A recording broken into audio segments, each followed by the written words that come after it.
Welcome to the Late Show, everybody. I'm your host, Stephen Colbert. Thank you. Lovely people. Absolutely lovely people. How's everybody's March Madness doing? Everybody all right? It continues tomorrow night and Friday here on CBS, right? Am I right about that? Yeah. Everybody's brackets okay? Yeah? Bracket it out. How's everybody's buckets? I'll explain that in a moment. You see, for weeks now, Republicans have been pushing their Obamacare replacement plan. But the bill has a pre-existing condition. Everybody hates it. I think those were Republicans booing. Because Republicans have been scrambling to sell this thing ever since the CBO report came out that said that a TrumpCare would kick 24 million people off of insurance. So now they're rebranding. They're introducing the 3-bucket strategy, okay? 3 buckets, what they're calling it, okay? So no health care, but with all those buckets, think of how you'll save on urns. Wow. Maybe. Wow. Maybe. You could. Sure. You could. Put grandma, just pour grandma right in the bucket. Now, Oh, watch out. maybe it's a happy thought. hand. Maybe it's not literal buckets, you know, since so many people are losing health care. They're just saying, quick, do the first 3 things on your bucket list. And his failing health care bill isn't Trump's only problem. See, last week, 2 federal judges ruled against Trump's second travel ban. And apparently,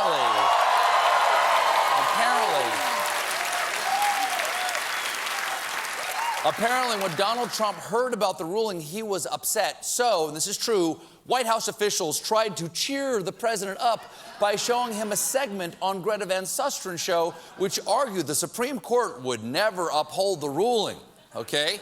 They treat the president the same way you treat a 5-year-old throwing a tantrum.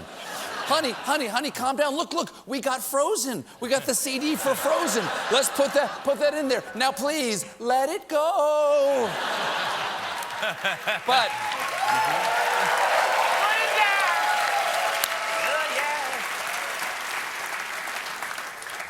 But as positive coverage helps calm down the big angry man with the launch codes, I say do it.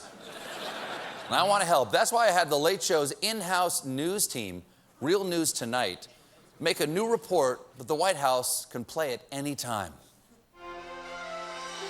Welcome to Real News Tonight. I'm Jill Newslady. And I'm Jim Ankerton. Tonight's top story, probably. Donald Trump rode a lion into battle and defeated ISIS with his bare, big, huge hands. That's right, Jill. The radical terrorists had secretly teamed up with the so-called judges who stopped Trump's bigly safe travel ban. The president used his impressively sized hands to swat the bombs out of the bad guys' comparatively smaller hands. He then unleashed a deep, masculine yell that made them scared. Too scared to be judges and terrorists. When I look at those hands, Jim, I ovulate. I would if I could, Jill. Coming up after the break, this spring's hottest look is a giant red tie held together with Scotch tape. Thanks, guys. Very cool. Incredible. Absolutely amazing.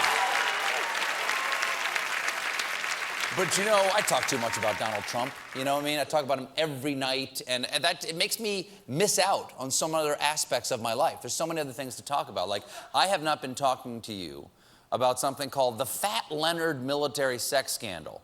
Not because I didn't want to.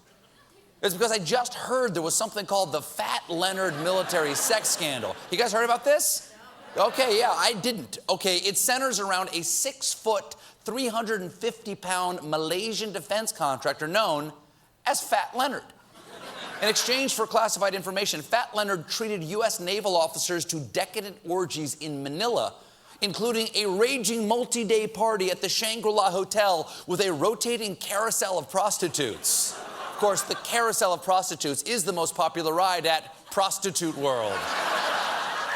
That and, I think, the Tilt-A-Hooker. Remember, you must be this tall to ride the hooker. At one party that Fat Leonard threw, a group drank the hotel's entire supply of Dom Perignon champagne, at which point they had to change to Moet, the beer of champagnes.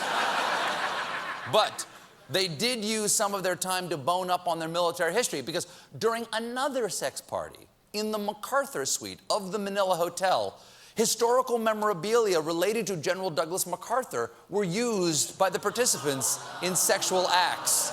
Yes, it's true. And I certainly hope they rinsed off that corncob pipe.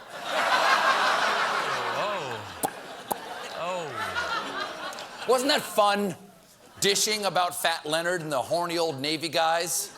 So why in God's name do they only hear about it now? I mean, what has happened to us as a nation? We let ourselves be distracted by Trump's phony wiretap claims and 2 pages of his 12-year-old tax returns when I could have been making jokes about rear admirals and their seamen in Manila, Philippines. That's what I'm missing out. That's why I got into this game. Damn you, Donald Trump! Damn you to hell, sir! We got a great show for you tonight. Glenn Close is here. But when we return, I will show you what Kid Rock's shooting now.